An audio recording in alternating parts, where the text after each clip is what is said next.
త్వరలో ఇరాన్తో ఒప్పందం కుదిరేందుకు అవకాశం ఉందని అమెరికా అధ్యక్షుడు ట్రంప్ ప్రకటించారు. ఈ క్రమంలో ఇరాన్ కీలక నిర్ణయం తీసుకుందని అమెరికా చెబుతోంది.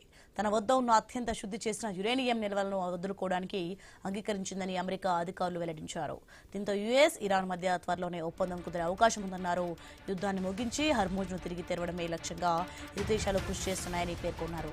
అధికారికంగా ఒప్పందం కుదిరిన తర్వాత యురేనియం నిల్వలను నిర్వీర్యం చేసే విధానాలపై చర్చ జరపనున్నామని తెలిపారు.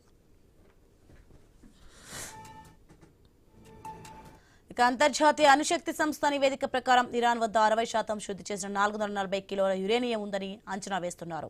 దీన్ని కొద్ది వారాల్లోనే అణ్వస్త్ర తయారీకి అవసరమైన 90% స్థాయికి ఆ దేశం శుద్ధి చేసుకోవచ్చని నిపుణులు పేర్కొంటున్నారు.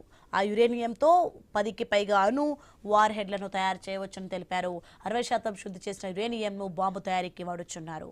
అది తక్కువ శక్తితో విస్ఫోటనం చెందుతుందని వెల్లడించారు. అలాంటి పరిస్థితుల్లో ఎక్కువ పదార్థాన్ని వాడి అణ్వస్త్రాన్ని తయారు చేయాల్సి ఉంటుందన్నారు. ఈ నిల్వల్లో అధిక భాగం ఇస్ఫహాన్ అణు కేంద్రంలో భూగర్భంలో ఉంచినట్లు భావిస్తున్నారు.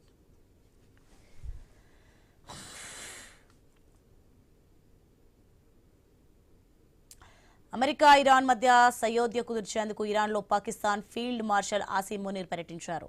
ఈ టూర్ ఫలప్రదంగా ముగిసిందని పాకిస్తాన్ సైన్యం వెల్లడించింది. ఇరు వర్గాల మధ్య తుది ఒప్పందానికి దాదాపు అంగీకారం కుదిరిందని పేర్కొంది. మరోవైపు ఇరాన్ ఒప్పందానికి అంగీకరించకపోతే మళ్లీ దాడులు చేస్తామని అమెరికా అధ్యక్షుడు ట్రంప్ హెచ్చరించారు.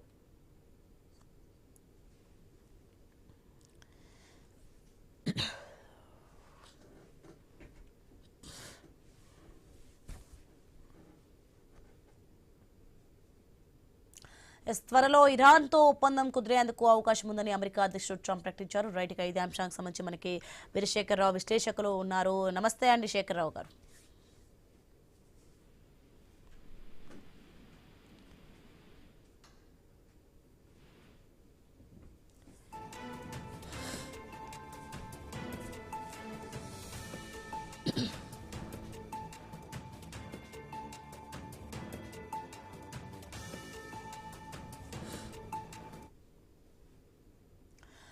నమస్తే అండి వీరశేఖరరావు గారు. నమస్తే మేడం. మొత్తానికి ఎలా చూడాలంటారు? ఇరాన్తో ఒప్పందంపై అయితే ట్రంప్ కీలక ప్రకటన చేసినట్లుగా అయితే మనం చూస్తున్నాం. నెక్స్ట్ ఫర్దర్ గా ఏం జరగబోతుంది ఏంటి, అసలు దీన్ని ఏ విధంగా చూడాలంటారు? ప్రపంచ ప్రజలకే తాత్కాలిక ఊరట అని చెప్పి మాత్రం చెప్పుకోవచ్చు. కానీ పూర్తిగా భద్రత అనేది రాలేదు. పూర్తిగా దీని మీద విశ్వాసం కూడా ఉంచాల్సిన అవసరం కూడా లేదు. అమెరికా, ఇరాన్, ఇజ్రాయెల్ అనే మూడింటి మధ్య నమ్మకం ఒకరికి పూర్తి నమ్మకం అనేది చాలా తక్కువ ఉంటుంది. ఇది ఏ చిన్న చిన్న వివాదాలకు కూడా ఉద్రిక్తంగా దాల్చేయచ్చు. ఎందుకంటే ఇది పూర్తిగా సైన్ చేసింది అయితే కాదు కదా, ఇంకా టైం పడుతుంది. కానీ ఒక ఫ్రేమ్ వర్క్ వచ్చింది, కానీ పూర్తిగా ఓకే చేయలేదు. కాబట్టి ఏ క్షణమైనా ఇదే బ్రేక్ అవడానికి అవకాశం ఉంటుంది. కానీ ఇక్కడ ఆసిమ్ మునీర్ మధ్యవర్తిత్వం మాత్రం కొంచెం ప్రాధాన్యత సంతరించుకుంది అని చెప్పొచ్చు.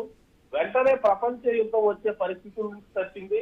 అట్లాగే ప్రపంచ వ్యాప్తంగా ప్రపంచ దేశాలన్నిటికీ చమురు ధరలు గ్లోబల్ మార్కెట్ లో కొంత స్థిరపడే అవకాశం ఉంటుంది. అది బెటర్ అని చెప్పుకోవచ్చు. కానీ ఇది సంతకం అయ్యే వరకు మాత్రం ఏ విషయం అనేది మనం పూర్తిగా నిర్ధారించుకోవటానికి